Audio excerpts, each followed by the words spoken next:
Pourquoi Nasser Djen est un fugitif pas comme les autres? Pourquoi la fuite de Nasser Djen n'a pas le même impact, ni les mêmes enjeux, n'engage pas les mêmes enjeux comme les fuites de précédents généraux? Nasser Djen n'est pas n'importe quel chef des services secrets.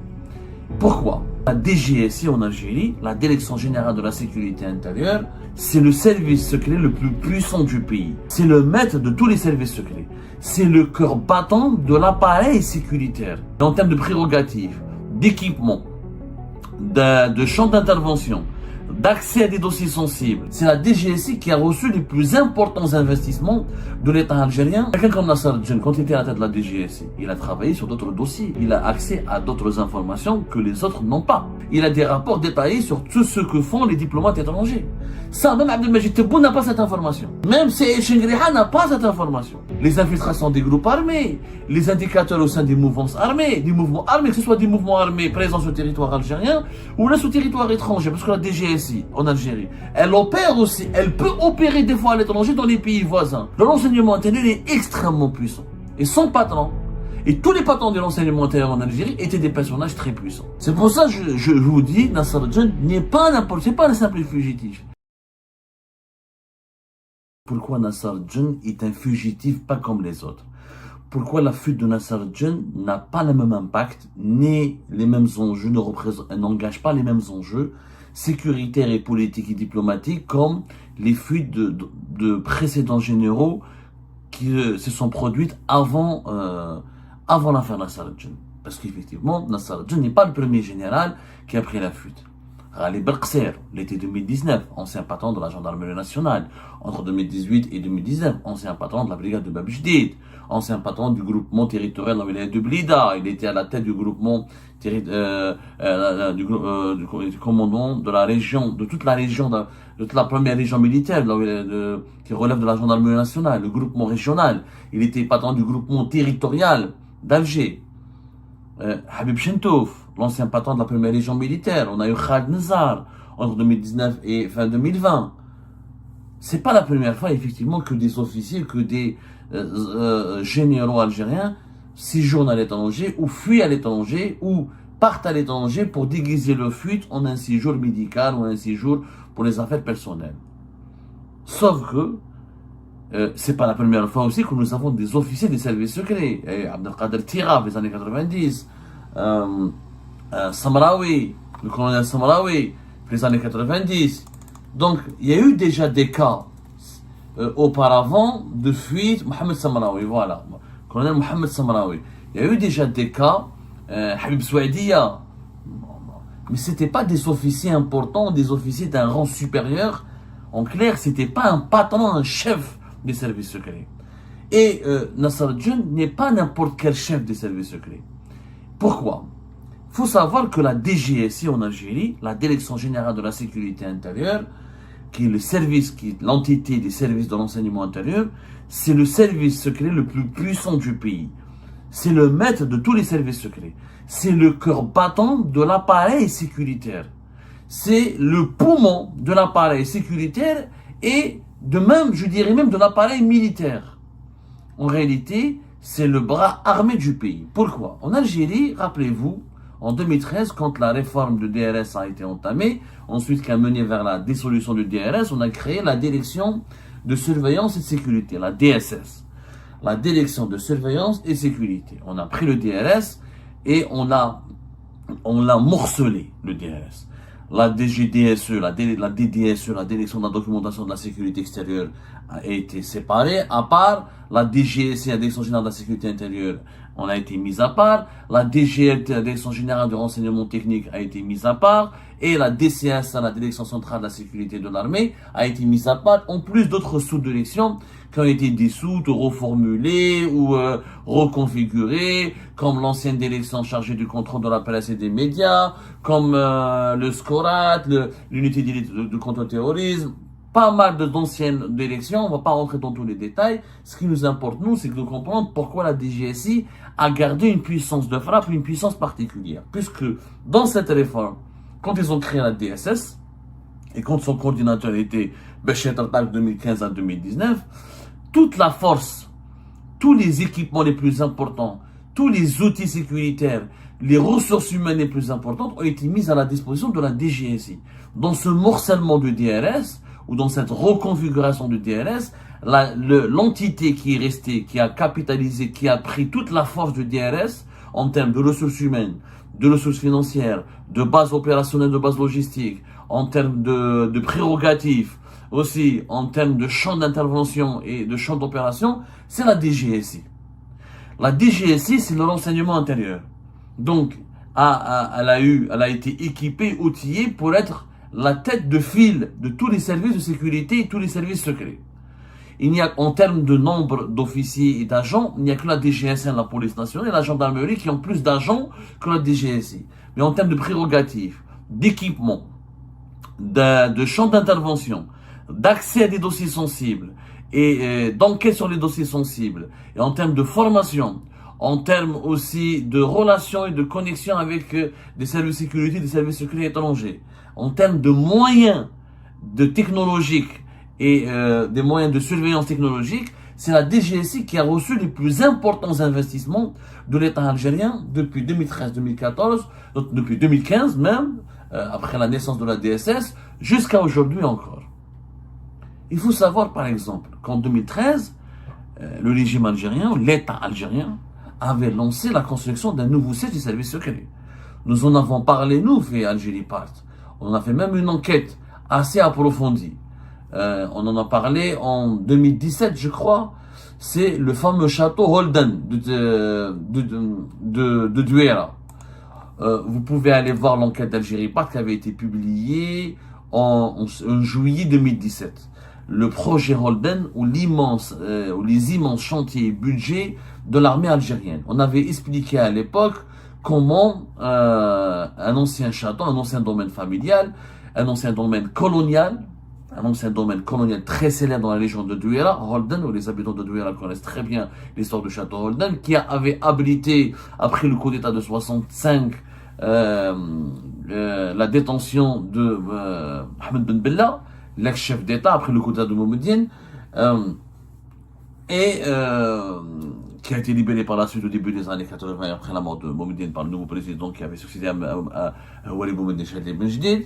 Ce château colonial a été pratiquement totalement détruit ou partiellement détruit pour laisser de la place à un nouveau complexe militaire et sécuritaire, hyper moderne. Et dans son complexe militaire et sécuritaire, les travaux avaient commencé en 2013 pour construire, qui devait abriter le nouveau siège des services secrets algériens. Et des grandes sociétés internationales ont été consultées, des grandes sociétés étatiques algériennes. Franchement, le NEC plus ultra, le top des technologies, le top des meilleures constructions, le top des innovations technologiques, tout ce qui se fait de mieux dans la construction des sièges, dans les équipements informatiques, les systèmes informatiques, dans les caméras, les caméras surveillantes, dans les systèmes de vidéoprotection, tout ce qui était le top, le plus moderne et le plus onéreux, le plus cher, a été acquis par les autorités algériennes pour le déployer au niveau de ce nouveau QG qui devait abriter l'ensemble de la DSS. C'est-à-dire que tous les composants, toutes les directions des services secrets algériens devaient être localisées au niveau de ce nouveau complexe militaire et sécuritaire à côté du château Holden à Douera. Donc, des Nokia, Ericsson, Microsoft, les Chinois, des experts de la CIA, ils ont été consultés, des Chinois, des Russes. Les autorités algériennes ont lancé un méga projet qui avait duré de 2013, 2012, 2013 jusqu'à 2020. Mais en 2020, à l'époque du général Wassini Bouazza, une décision avait été prise avant même le départ du général. C'était en 2019 que la décision a été prise. À l'époque de Gaïd Saleh, le château Holden, ou le complexe Holden d'Adouera, a été finalement accordé uniquement à la DGSI. La DCSA est restée au niveau son siège, sa direction, elle était restée au niveau du ministère de la Défense nationale. La DDSE, la direction de la documentation de la sécurité extérieure relevée, était restée à Del Ibrahim, dans son ancien siège. La DGLT à Raya, dans les environs d'Alger, tout ce qui est renseignement technique, les écoutes, etc. et la surveillance de transmission électronique et téléphonique. Par contre, la DGSI, elle s'est emparée. On a donné tout le nouveau complexe de Douera qui est ultra moderne. Moi, j'ai parlé avec des sources qui sont parties là-bas. Vous avez des bâtiments avec tout est blindé, du verre blindé, des sous-sols des parkings en 3 étages, vous avez des bunkers. C'est un complexe qui peut abriter jusqu'à 80 000 personnes. Au cas d'une attaque militaire contre le pays ou d'une attaque forte, même au cas d'une attaque nucléaire, on parle d'équipements qui ont été aménagés pour protéger l'ensemble des décideurs de l'État et l'ensemble des responsables et des officiers les plus importants du pays. Il y a un bunker extrêmement bien développé. Et moi, on m'a décrit des parkings de 3 étages. Et à l'intérieur de ce site, il y a même des véhicules, des petits véhicules électriques ou des véhicules comme dans les grands parcs, dans les grands hôtels, etc. Des petits véhicules pour circuler à l'intérieur de ce complexe. Il y a des équipements de télésurveillance très modernes. Il y a une connexion Internet qui n'a rien à voir avec la connexion Internet catastrophique et chaotique qui est utilisée par la population algérienne. Donc, c'est un véritable complexe. On dirait que l'Algérie, à l'époque, elle a voulu faire comme l'anglais. L'anglais, c'est le siège de la CIA aux États-Unis d'Amérique. Un complexe sécuritaire ultra moderne, ultra protégé, ultra basé sur l'innovation, basé sur les meilleures techniques, les meilleures technologies d'innovation et une forteresse vraiment géante et impressionnante pour illustrer la puissance des services secrets et pour permettre aux services secrets de se moderniser. Et bien le siège de Douaira, le complexe sécuritaire et militaire de Douaira, n'a jamais abrité l'ensemble des élections de la DSS. Aujourd'hui, depuis 2020, il est toujours occupé uniquement par la DGSI. C'est ce qui démontre que la DGSI, elle est beaucoup plus puissante que l'ensemble des autres services secrets ou l'ensemble des autres services de sécurité algériens. Mais ce qui caractérise la DGSI, et ça c'est une révélation importante que je vous fais, on n'est pas en train de violer la sécurité nationale, au contraire, on est en train de la protéger, de la conserver, et c'est pour ça que j'étais obligé de vous faire ces révélations pour vous expliquer pourquoi Nasser al-Djinn n'est pas un fugitif comme les autres. Il a accès à des dossiers très sensibles, des dossiers sécuritaires, militaires même, et voire des dossiers politiques et juridiques très sensibles. Les patrons de la DGSI en Algérie sont toujours les officiers et les chefs espions ou les chefs des services secrets les mieux informés, les plus influents et les plus outillés pour comprendre les problèmes du pays. Et ce sont les chefs qui obtiennent les informations de première main avant tout le monde. Pourquoi? Parce que auparavant, au sein du DRS, du général Taoufir, il y avait un organisme secret qu'on appelait le BES, le Bureau des études et des synthèses. Ce BES, c'était quoi sa mission? Ce BES, c'était un organisme qui basait très discrètement, très discret. C'est un organisme très très secret. Très peu d'Algériens, très peu de connaisseurs du régime algérien connaissent son existence. Le BES, c'est le Bureau des études et des synthèses. Il est basé à Dar Ibrahim à Alger, dans un endroit quasiment méconnu, très peu connu en tout cas. Et son rôle, c'est de recevoir les rapports de tous les services de sécurité du pays. Toutes les directions des services des services secrets, toutes les anciennes directions du DRS, l'enseignement militaire, de l'enseignement extérieur, de l'enseignement technique et de l'enseignement intérieur. Même des informations de la police et de la gendarmerie sont transmises à ce BES. Ensuite, ce BES, il doit faire quoi? Il doit synthétiser et faire des nouveaux rapports à partir de toutes les informations, de toutes les données qui lui ont été transmises par l'ensemble des services de sécurité. Que ce soit DGSN, soit police, que ce soit sécurité militaire, renseignement extérieur, ou le renseignement technique, ou le renseignement intérieur. Et à la fin, il rédige des documents qui sont stockés dans une base de données qui regroupe tous les archives du service secret algérien. Et ces synthèses et ces rapports regroupent toutes les informations de tout ce qui a été collecté par l'ensemble des services de sécurité du pays. Donc, la base de données de ce BES et les rapports de ce BES, sur une seule personnalité, ça peut être 400, 500, 600 pages.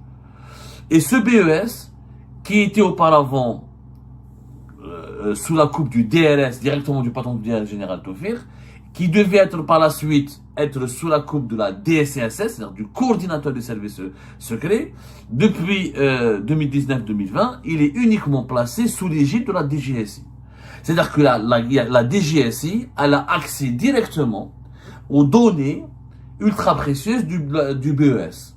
ce que la DDSE ou la DCSA ou la DGRT ou les autres services de sécurité, que ce soit la DGSE ou la gendarmerie, n'ont jamais eu accès aux bases de données et aux informations, aux rapports du BES. Donc le patron de la DGSI, en l'équivalent celui qui était patron de la DGSI dans la salle de jeune, avait un accès privilégié au BES. La différence, c'est comme un exemple. Par exemple, un Abdou Sammar. Ils ont fait des rapports sur moi, les services secrets ils ont fait des enquêtes sur moi, etc. Chaque service secret ou chaque service de sécurité fait une enquête sur Abdou Sammar. Un exemple là, ils le font. Dans tous les pays du monde, les services de sécurité font des notes et des rapports sur des VIP, sur des personnalités. Éplucher leur vie, leur fréquentation, est-ce qu'ils ont des relations avec des puissances étrangères, leur business, est-ce qu'ils sont dangereux pour l'ordre public. Ça, tous les pays le font, y compris les démocraties les plus avancées. Sauf que la DDSE, renseignement extérieur, fait son rapport de son côté. Le renseignement militaire peut faire son rapport de son côté, même si le renseignement militaire, normalement, n'a pas à plancher sur des civils, parce que je suis un civil.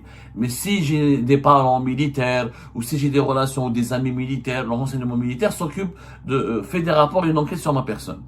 La DGRT s'occupe de tout ce qui écoute, ils essaient de savoir avec qui je parle, etc., etc. Et la DGSN dans la gendarmerie font aussi leur rapport. Toutes ces informations sur Abdou Sammar sont transmises au BES. Donc, si la DDSE fait un rapport de 5-6 pages sur Abdou Sammar, ou la DCSA 5 ou 6 pages sur moi, ou la DGRT 4 ou 5 pages sur moi, le BES va synthétiser, va regrouper toutes ces données, les analyser. Ils ont des analystes formés pour cela, d'ailleurs formés dans les plus grandes écoles de renseignement au monde. C'est la fine fleur des services secrets algériens. Ils ont des analyses, ils ont même des logiciels, ils ont même des méthodologies très spéciales pour analyser l'info, et ils font des rapports de plusieurs centaines de pages sur toute l'historique des enquêtes qui ont été menées sur Abdou Sammar. Du coup, au BES, vous allez avoir un rapport de 300, 400 ou 500 pages sur ma personne. Bien sûr, l'ampleur et le volume de ces rapports et de ces enquêtes dépendent de l'épaisseur de la personnalité, de sa sensibilité. Est-ce qu'elle est VIP ou VIP ou pas VIP? Est-ce qu'elle est connue ou pas connue? Donc le patron de la DGSI, depuis son bureau, il peut obtenir toutes les données de la BES. Et quand Nasser Djen cherche à enquêter sur Abdou Sammar, il a des données que les autres chefs des services de sécurité ou services secrets ne peuvent pas avoir. Parce que le BES ne travaille pas avec eux, il travaille qu'avec la DGSI. Donc, dans ce rapport, en plus, dans la BES, il y a les archives. Il y a les archives des services du DRS et des services secrets algériens depuis les années 70, depuis les années 80. C'est-à-dire, vous pouvez par exemple taper, vous allez trouver mes photos enfants, quand j'étais enfant. Par exemple, sur Saïd Bouteflika ou sur des personnalités de Abdelmajid Tebboune, vous allez avoir des photos de la jeunesse d'Abdelmajid Tebboune. Parce que les services secrets algériens, ils gardent tout. Ils récupèrent des photos de quand vous étiez enfant, ils récupèrent quand vous étiez allé. Ils peuvent même récupérer des photos de famille. Ils les stockent. Ça fait une base de données impressionnante. Comme ça nous rappelle la Stasi de l'Allemagne de l'Est. Quand ces archives ont été découvertes, on a découvert des millions de fiches sur tous les citoyens de l'Allemagne de l'Est. En Algérie, on a un système équivalent. Peut-être pas aussi poussé, peut-être on n'a pas des fiches sur toute la population, mais il y a des fiches et des dossiers sur les personnalités les plus connues, sur toute personne qui a un pourcentage de notoriété, ou qui travaille directement ou indirectement, qui est un acteur de la scène publique, de la scène politique, de la scène économique. Il y a un dossier important sur lui au niveau du BES, Bureau des études et des synthèses. Donc, le patron de la DGSI, il a des informations précieuses que les autres services de sécurité n'ont pas. En plus, quelqu'un comme Nasser Djen, quand il était à la tête de la DGSI, il a travaillé sur d'autres dossiers. Il a accès à d'autres informations que les autres n'ont pas, que les autres décideurs de l'État. Exemple, la surveillance des ambassadeurs et des ambassades étrangères, c'est la DGSI. La DGSI algérienne, elle a des agents dans toutes les ambassades. Que ce soit l'ambassade de France, l'ambassade des États-Unis. Quand un ambassadeur, par exemple, étranger se déplace, il est mis sur écoute. Quand il part dans un restaurant, les restaurants, il y a des micros dedans. Ses chauffeurs sont écoutés. Tous les Algériens qui travaillent au sein des ambassades étrangères ou des chancelleries occidentales ou étrangères qui sont déployées ou qui ont dans tous les sièges diplomatiques des pays étrangers en Algérie, le renseignement intérieur algérien il est introduit dans toutes ces ambassades. Parmi ces missions, c'est de suivre, parce que c'est quoi le renseignement intérieur? C'est le contre-espionnage. C'est pas la gendarmerie, c'est la corruption, affaire de drogue, affaire criminelle. Non, la DGSI, c'est le contre-espionnage. Donc, tout ce qui se passe au sein des ambassades, Nasser Djen le savait. Il est censé le savoir. le suivi, les écoutes, les mouvements des diplomates étrangers, leur identification, l'enquête sur eux, leurs mouvements, leurs connaissances, leurs connexions. Ça, c'est la DGSI algérienne. Ils ont des rapports ils ont des informations sur tout le monde. Et Dieu sait, je peux en témoigner pour avoir connu des sources. Ils sont bien outillés, la DGSI, ils sont pénétrés. La DGSI algérienne, elle est pénétrée dans toutes les ambassades. Soit l'ambassade de France ou l'ambassade des États-Unis. Ils ont des tops et des indicateurs à l'intérieur. Peut-être qu'ils n'ont pas accès au premier cercle des ambassadeurs américains ou français, mais en tout cas, ils sont bien introduits au sein de ces ambassades. Donc ça, et toutes ces informations, la Sardine les a. C'est-à-dire, le soir, avant qu'il quitte son bureau, il fait un suivi, il lit, il a des rapports détaillés sur tout ce que font les diplomates étrangers. Ça, même Abdelmajid Tebboune n'a pas cette information. Même Chengriha n'a pas cette information. Le contre-terrorisme, les infiltrations des groupes armés, les indicateurs au sein des mouvements armés, que ce soit des mouvements armés présents sur le territoire algérien ou là sur le territoire étranger, parce que la DGSI en Algérie, elle opère aussi, elle peut opérer des fois à l'étranger dans les pays voisins. La DGSI, quand il y a une menace qui pèse sur la sécurité nationale, directement, elle peut agir, y compris à l'étranger, parce que cette menace, elle pourrait déborder sur le territoire algérien. En plus, ils ont la qualité de police judiciaire. Le renseignement extérieur n'a pas la qualité de police judiciaire. Il ne peut pas enclencher des enquêtes. Il ne peut pas fournir des enquêtes et les donner. Il ne peut pas coopérer avec l'appareil judiciaire. C'est le cas de la DGSI. Le renseignement intérieur est extrêmement puissant. Et son patron, et tous les patrons de renseignement intérieur en Algérie étaient des personnages très puissants. C'est le cœur battant des services secrets de l'appareil sécuritaire. C'est pour ça que je vous dis, Nasser John n'est pas c'est pas un simple fugitif. Et ben c'est la fin de cette vidéo les amis, je vous remercie comme d'habitude pour avoir suivi jusqu'à la fin. N'oubliez pas de nous laisser vos commentaires et vos réactions sur la vidéo et de vous abonner à la chaîne si vous n'êtes pas encore abonné. Et merci aussi pour vos commentaires et vos discussions très animées dans la section des commentaires. Donc, vous n'oubliez jamais de décortiquer bien un sujet sur tous les points qui ont été abordés dans la vidéo et ça fait vraiment plaisir quand moi-même je ne fais pas de commentaires, je m'appuie sur vous pour que vous puissiez bien expliquer les choses et en faire des discussions civilisées et dans tout le respect possible. Donc voilà, merci beaucoup et à la prochaine dans une nouvelle vidéo. Au revoir.